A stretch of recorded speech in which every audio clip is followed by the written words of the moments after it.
Many companies believe that they can in fact control stock levels if they just find the right tools. Now, this assumption is predicated on the very idea that stocks can in fact be controlled. But is this the case? Here to discuss, Lokad founder, Joannes Vermorel.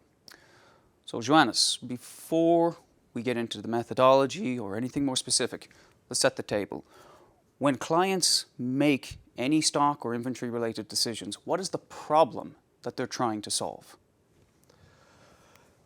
Generally speaking, the problem is that they want to serve their clients profitably. And they want to have like a high quality of service so that their own customers remain customers, and they want to do that in ways that just maximize their profit. So it's the bottom line problem is like very, very simple. Okay, well then, what is the problem with trying to control stock levels? The problem is that, you see, on the surface, not being able, having a stock out is an obvious reason that prevents you from serving your clients. You know, if you're into the business of operating supply chains where you have like a flow of physical goods. So it does make sense to think, you know, intuitively, you'd say, okay, if I have zero stock, I can't serve the client, so I need to have something, and thus I would like to have this something in control so that clients would be served. And indeed, it does make sense to think of that because, well, there is this, the counterpoint of that is that you don't have any stock and it's a problem, or on the contrary, you have like tons of stocks and you don't have enough clients to just, you know, get rid of all this stock, and that's also a problem. So it seems like if you can have, you know, those stock levels in control, then everything will be, you know, just fine. So that means that clients will be happy and you will be profitable. So clients are essentially in search of what is approximately the right level at all times. Yes, and this perspective, you know, has also, I would say, lend itself to fairly straightforward numerical recipes. So if you can think of your inventory in various ways, and probably the easiest, simplest way is just a min-max. When inventory reach a certain threshold, that's going to be your min, you just reorder and reorder up to the max, and this is it. You have like the probably the simplest possible inventory management policy, and that's this min-max. And thus, you know, it gives the impression that, you know, controlling the inventory is mostly about setting those target levels, you know, both the mean and the max, plus potentially some nuances in that if you start considering safety stocks and whatnot. But fundamentally, it gives the impression that inventory is controlled through a very short series of stock levels. But again, to anyone listening, this is a very sort of abstract philosophical point that you're making. And I'm going to be as a proxy for anyone listening. What is wrong with trying to A, leverage these tools, and B, leverage them to try and, again, control or obtain the right level? So while it is true that having, you know, too little stock is a problem, or too much stock is a problem, the fact is that stock is something that is indirectly obtained. So it's not something that you control directly. It is the results of stuff that you do control plus the stuff that you do not control. So let's have a look. If you have 100 units of inventory, 100 units that are still left on hand in your inventory, it means that those units haven't been purchased yesterday by clients. So it's only because the clients, your clients, you know, the clients of our clients have not, you know, made those earlier purchases that there is anything left in the stock. So you see, it's when you have something in stock, it's always because somehow your own clients have been, you know, polite enough to not swarm you and just liquidate everything that you had. But it's not entirely in your control. The thing that is in your control is to decide that you want to have more, to bring more stuff into storage to service your clients.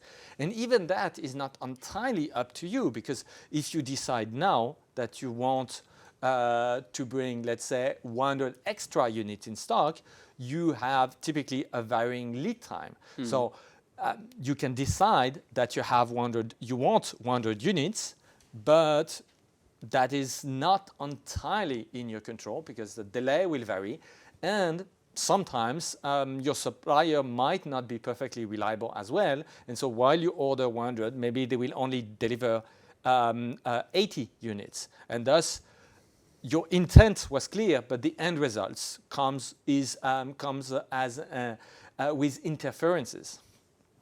So the demand side, it sounded like what you just described there was the demand side. So the clients, that they haven't bought today, they might buy tomorrow. That's the demand side of the, let's say, correct stock equation. So that's not within control. Everyone already knows that. So delineate, if you can, what is within control there. So, I mean, literally, the only things that are in your control are the tangible, mundane supply chain decision that you can make. You can decide to pass a purchase order. You can decide to have an order for an inventory movement, reallocating inventories that you already have across locations, for example. You can decide to have like a production order, so you will combine raw materials or semi-finished goods to produce something. You can decide to raise the price or lower the price of something that you're already selling.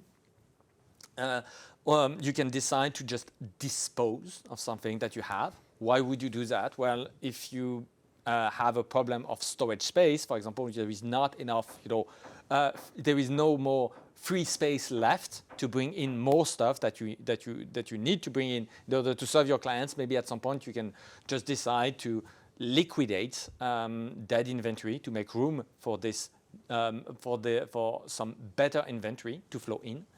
But fundamentally, what is in your control is are those supply chain decisions that are typically mundane and repetitive.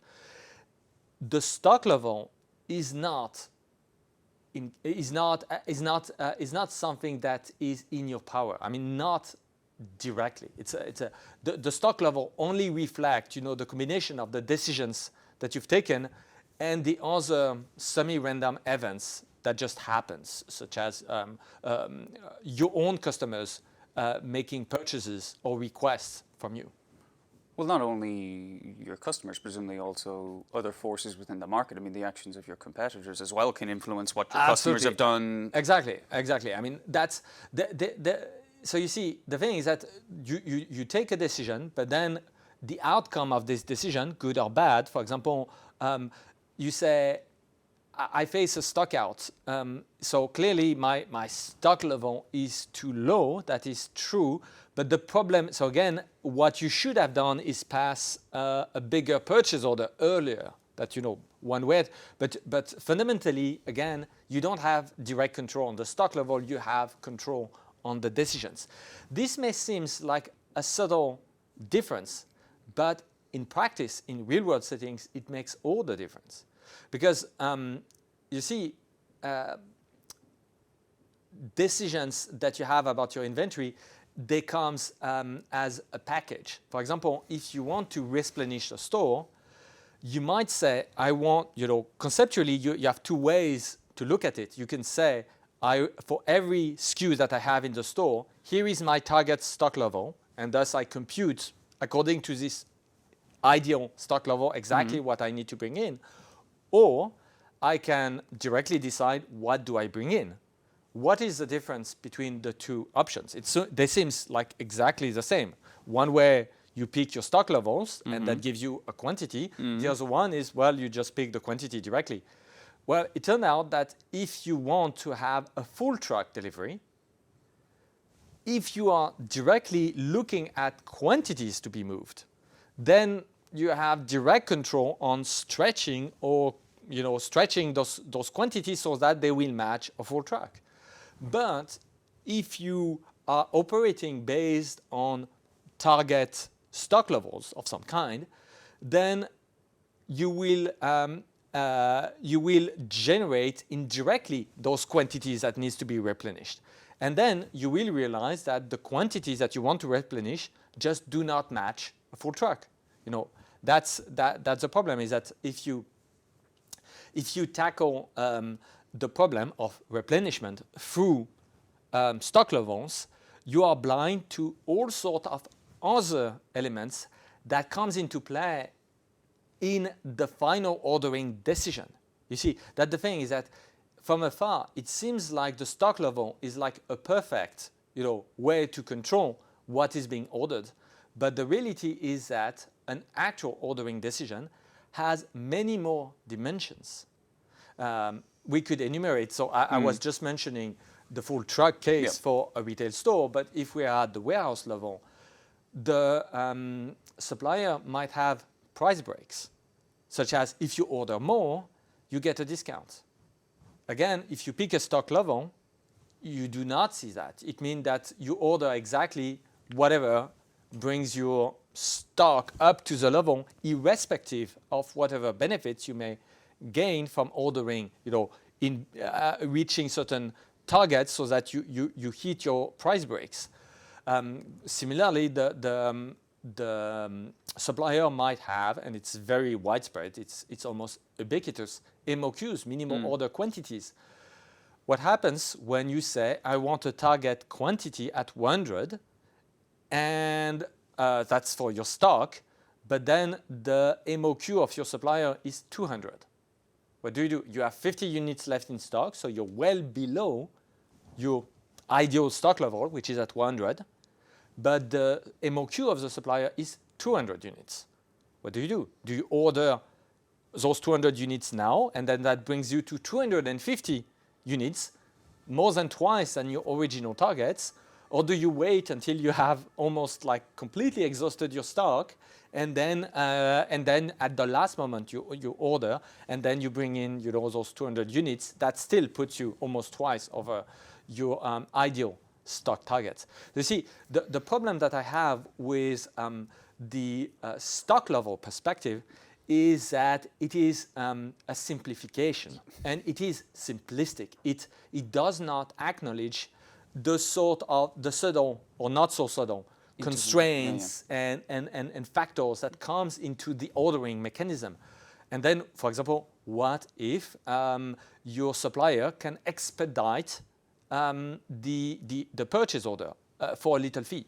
You see, this might be of interest from time to time to say, I'm going to pay a premium so to have this purchase order being expedited. But again, if you think in terms of stock levels, the idea of expediting or slowing down, an incoming batch of inventory is just does not even exist. It cannot even exist. It's not even part of the framework in a sense. You've made a similar sort of atomized v sort of holistic analysis before when people talk about demand forecast and demand forecasting that's looking at only one dimension of the supply chain problem. And here it's almost like you're going a layer even more granular than that. Well, stocks thinking about stocks as stocks is also flawed. Yes. And that's quite a deviation from orthodoxy. But the thing is that even the stock levels are numerical artifacts. They are not even real. That's interesting. People would say, "Oh, my stock is obviously real. I can walk into a shelf and see the stuff." But what is happening in your software? Because you see, when people say, "I have a stock level, I have a certain quantity in stock," what do they mean? They don't mean that they have like a matter detecting device that can actually in real time counts the stuff that is on the shelf. No, this is not how enterprise software works. This is not how inventory management system works. How inventory management system works is that they are just counting the increments and the decrements. And whenever you're picking something from the stock, you have to make sure that you create an electronic record that says, I have just picked 1 unit. And whenever you receive stock, you have to create an electronic record that say, I just received, this number of units, and then that increments the stock. So that's what the technical term for this is called permanent inventory. It was like a big thing in the beginning of the 70s, as opposed to intermittent inventory where most of the time you just don't know your inventory levels. You have to count, you have to do this inventory in operation to know the inventory. With modern software, you keep track of all the increments and decrements, and then you assume that your stock levels, in between are correct. But again, this is a numerical artifact. Depending on your settings, that can be a very accurate numerical artifact. This is usually the case in warehouses, just because everything is under control. This is professional environment, so there is near perfect tracking of what goes in and out. But if you go into a retail store, you have the patrons, the customers can be quite messy. They can misplace products, they can damage them, they can lose them. Sometimes some people even steal them, etc. So those introduce discrepancies in what you have in the electronic records and what you have in the stock. So the bottom line is, again, that the stock is not really in your control. What is in your control are the decisions that you take over the stock. And yes, that's a subtle nuance, but it's like, again, it's a little bit like, are you in control of your market shares? I mean, clearly, if a company is successful and earn a large and increase its market shares, it is not a random accident. So the company is, has been doing a lot of things for this to happen. So the market shares are not just, an act of God or just, some random fluke. There is an intent, and there was some strategy, there was efforts to get there. But ultimately, no company can say, I am in total control of my market shares. I mean, clearly, if you do something absolutely stupid, you are in control in the sense that you can, lose all your market share very quickly if you cease to be professional and diligent and whatnot. But ultimately, you can't just decide that things will go well or go your way just because you want it that way. You see, and that's the same thing with the stock levels. And that's the problem, is that when you focus on the stock level, is that you are confusing, I would say, the root cause with the effect. You're focusing on the root cause with the symptom. Yeah. You're focusing on the symptom as opposed to look for the primary source of the performance or lack of performance.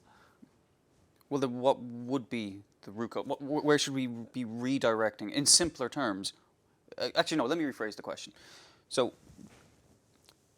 historically, if someone has, to take your own example, a min-max, they apply a min-max formula, it's very simple. SKUs fall to this level, it triggers an automatic replenishment, and then, okay, as far as they're concerned, I have the right amount on the shelf. How do I know? Because I have a min-max formula. Okay, that's wrong.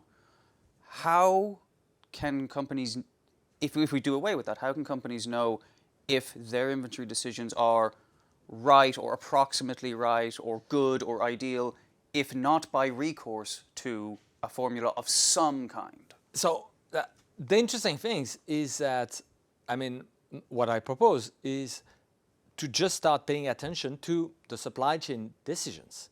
That's it. And the interesting thing is that many companies are not paying any attention, because all the attention is on those proxies of the supply chain decisions, such as the stock levels. You see, so they assume that the stock level speaks the whole story about all the optimization that needs to happen, all the that if we pick the proper stock level, then the proper inventory decision will happen.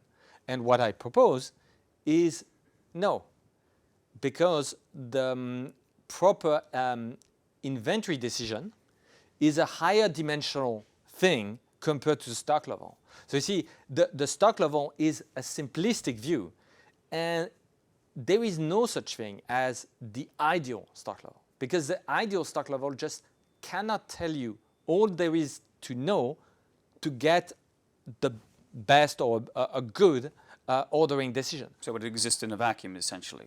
Yeah, for example, if you have, let's consider a very simple case where you have two suppliers at two distinct price points with two different lead times, multi-sourcing. Well, your stock level only tells you that you need more it doesn't tell you whether you should order from one supplier with a short lead time, a higher price point, or the other supplier. And it doesn't matter which stock level you pick, it cannot tell you that. You see, that's the thing, is that the stock, no matter how you approach those, I would say, stock level driven replenishment policies, there are plenty of ways. You can inject safety stocks, you can have min-max, you can have plenty of things that are a lot more fancy, but all of those techniques have in common that they implicitly assume that all there is to be known to have this good purchase order or replenishment order or production order to be made lies in picking this right level. And what I'm saying is that no, this one level is just one dimension, but the actual supply chain decisions involve other decisions. You see, that's the thing and so you cannot express in full the decision. And multi-sourcing is out. Dealing with MOQs is also out.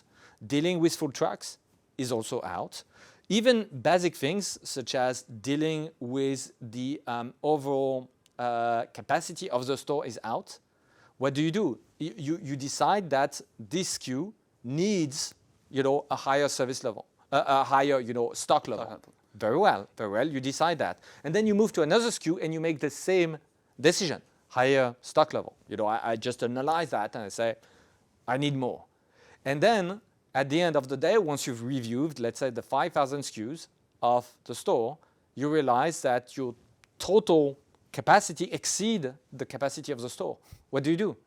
Again, that's a problem of those stock levels do not tell the whole story. This is a very local, simplistic view that just miss. And I'm not talking of missing, advanced mathematical, statistical consideration. It's not about having a PhD in statistics to be able to spot the problem.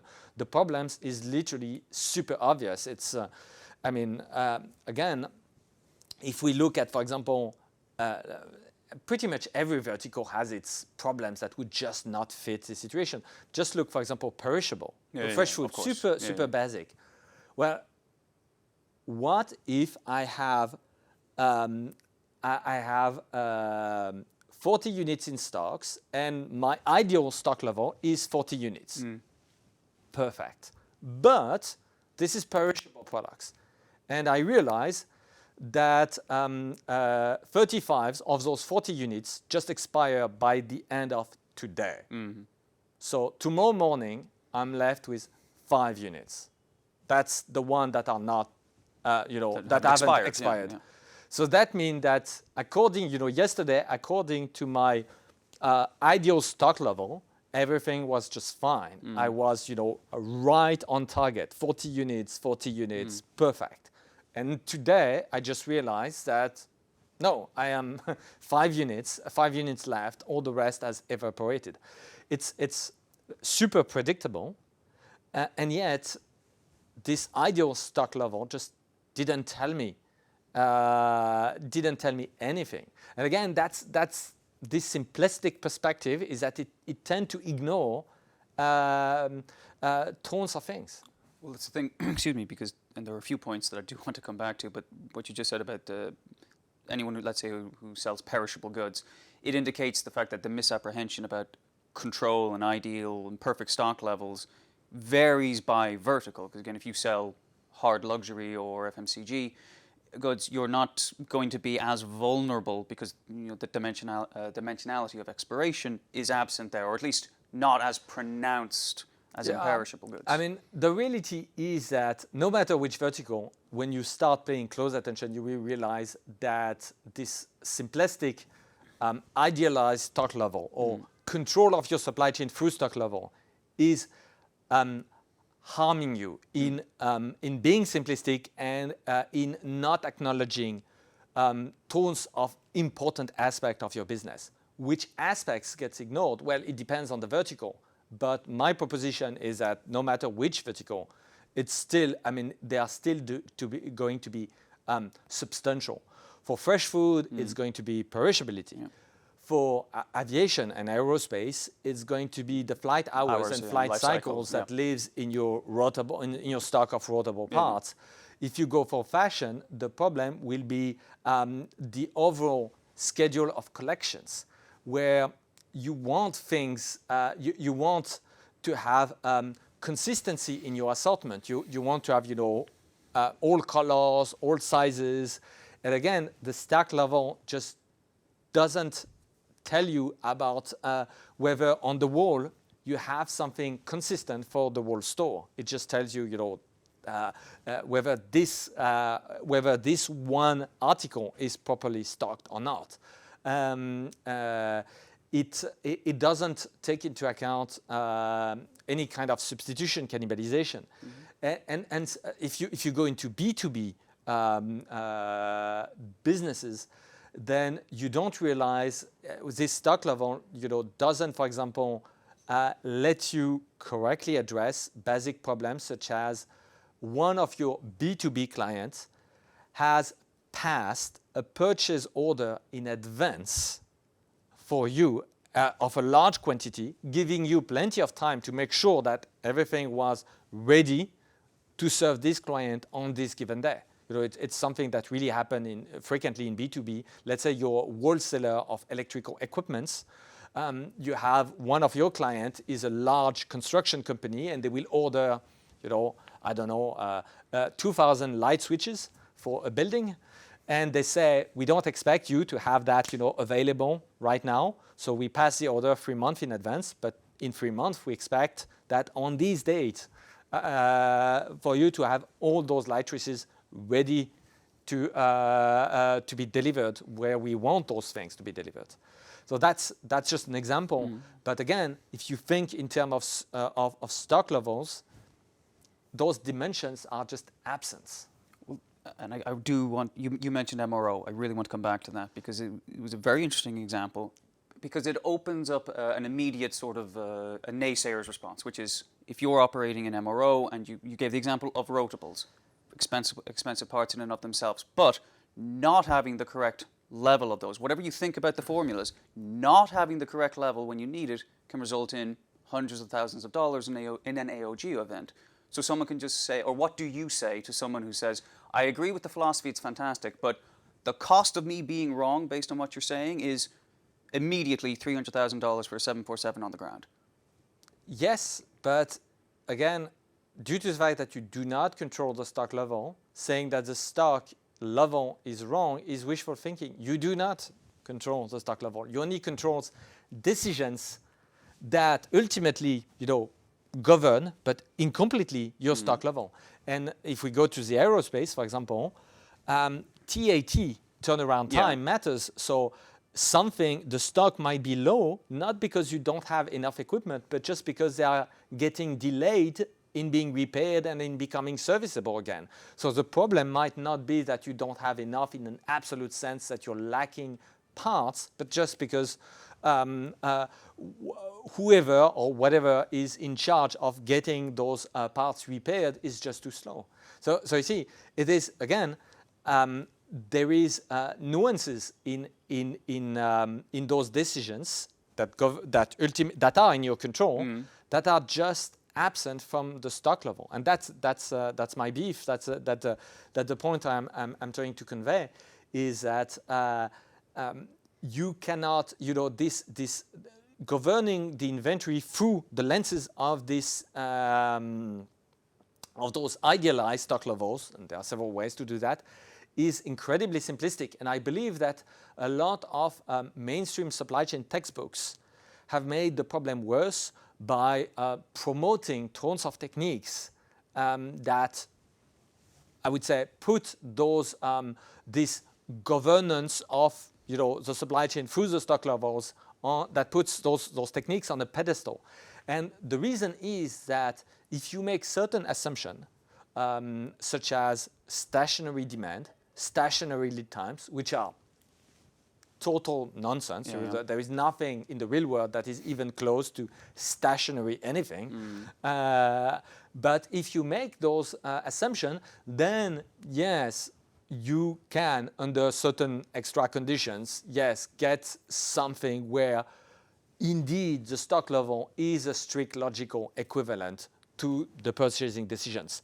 However, and that's the big however, it is only if those big extravagant assumptions are true, like stationary demand. As soon as you say, no, demand is not stationary, you will see that all those methods collapse because, again, they are more like mathematical toys than, I would say, reasonable approximations of the stuff that is happening in real-world supply chains. I agree, and I do want to just underline one of the examples that you gave and really sketch it out. And again, correct me if I'm wrong, but when you talk about not looking at stock levels in isolation and to build, excuse me, on the MRO example you gave, again, you have parts. Some of those parts, you might have the correct volume of parts, but we can decompose parts further. Some will be line repairable, some will be shop repairable. The turnaround time for the shop repairable will be much longer than, or much greater than for the line repairable. This is not stock number related, but these are the peripheral variables that influence the availability. Yeah, but the counterpoint of that would be, people would say, oh, but that's okay because every part we can collapse all of those numbers into through fancy analytics into this ideal stock level. And my point is, no, you cannot. That, you see, that's a big difference. Is that what I'm saying is, again, this is a dimensional problem.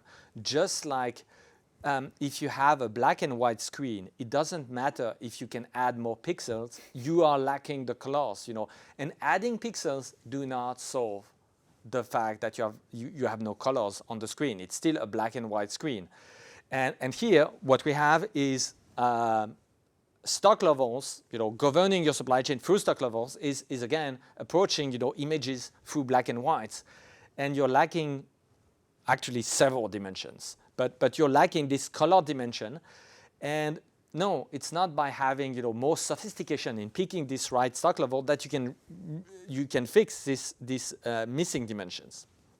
And what I'm saying, and again, why was those theories became so popular? Well, having a simplistic theory is of high interest for at least two crowds. First, supply chain professors, because it gives you, you know, something easy to talk about, where you can have, you know, those ridiculous assumptions such as stationary demand are very convenient when it comes to create exercises that students can be expected to solve in 30 minutes or so. You see, it's, I mean, again, if you, as soon as you realize that, oh, those problems are so difficult that it will take weeks to get to the bottom of it, you have a problem, because how do you organize an exam? But this is not really a valid point, you know, to teach those. But still, I can see why it became popular. Again, that's the beauty of having like toy-like mathematical models that are very easy to teach, and where it's very easy to just then do a quick examination and have people, you know, going through multiple choice questions just to select the answers. And now we have a second crowd that is also very happy to have those simplistic recipes, and that's enterprise software vendors. And why? Because, well, if you can get away with cheap, easy to implement numerical recipes and charge a lot for that, why not? You know, it is certainly, I mean, it is easier and fast. I mean, if you can get away with those recipes, although they are inadequate, but some companies, misguided probably, are still willing to pay you good money for that. I mean, why say no? I mean, why should you do something that is going to be more costly for you as an enterprise software vendor? And that's a good question. And for most enterprise software vendor, not Lokad, but for most, the answer is, well, good enough. And so the interesting thing is that the net results is that the stock level that is computed by many pieces of enterprise software is not entirely unreasonable. You know, if we look at the target stock level, It's kind of fine. It's crude. Maybe there are better ways to do it. It's kind of fine. The problem is that then the supply chain practitioners realize that the quantities that results from those target stock levels are completely incompatible with what they can actually execute, because they have MOQs, because they have full trucks constraints, because they have storage capacity constraints, because sometimes they have ordering schedule from the suppliers. I mean, that's something that is very dumb, but if your supplier tells you, you can only order from me twice a month, then your target stock level, what do you do if you diverge from your target, but just not on the exact day where you're supposed to pass a stock order, a replenishment order? That's a very mundane problem, and that's why many companies end up with maybe halfway decent idealized stock levels, but when you look at their purchase order history or their production order history, there is a complete disconnect, because the idealized stock levels cannot acknowledge, the basic constraints that define the supply chain. Okay, well, if I were to condense the conversation so far, it would essentially be, and correct me if I'm wrong, that stock levels, much like your feelings, and it was a bit of a Freudian slip earlier, you said service levels instead of stock levels. It's like, well, it's essentially a KPI, and it's something upon which people tend to inappropriately focus attention. And if that is true, and you haven't interrupted me, so I think it's true, well, what metrics should people then use in lieu of a KPI to determine if whatever their decision making is making a positive difference? And that boils down to then stepping back and go back to the assessment of the original decisions. It's not very difficult. It's just it is just I would say marginally more technical, but only so much. You see, again, we are not in the 70s anymore. People don't have to operate with computers that have like 1 kilobyte of memory. Yes, assessing the every single historical purchase order decision, just to assess whether it was every single one a good or bad decision by just looking at how the situation unfolds afterward, is slightly more difficult than assessing, the adequacy of the stock level, but it's not vastly more difficult. It's pretty much the same. I would say it is in the same ballpark of difficulty, and because again, you have thousands of SKUs, so and you have maybe 10,000 of purchase order decisions for last year. So it's not like on one hand you have something where it's like super trivial, and on the other hand it's super complicated.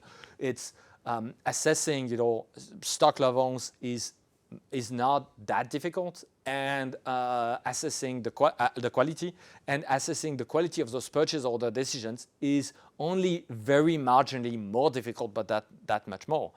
But what you gain, so my take is just stop looking at those stock levels and start looking at the decisions.